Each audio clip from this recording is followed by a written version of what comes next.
इस वीडियो में हम पढ़ेंगे the equilibrium of supply and demand के सप्लाई एंड डिमांड कब इक्विलिब्रियम होते हैं। The equilibrium is found where the supply and demand curves intersect. कि इक्विलिब्रियम हमें कब मिलता है कि जब डिमांड और सप्लाई इंटरसेक्ट करे।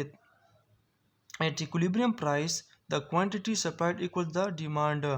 इक्विलिब्रियम प्राइस पे क्या होता है, जो जितनी भी क्वांटिटी सप्लाई होती है उतनी क्वांटिटी डिमांड होता है।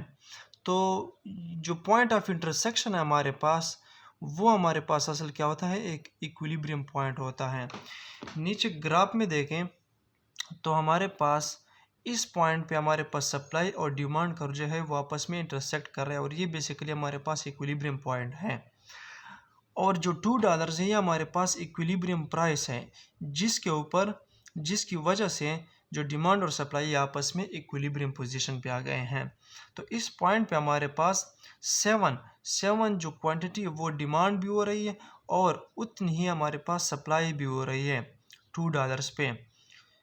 अगर इस प्राइस को हम आगे पीछे कर दें तो हमारे पास जो सप्लाई और डिमांड जो है वो इक्विलिब्रियम नहीं रहेंगे।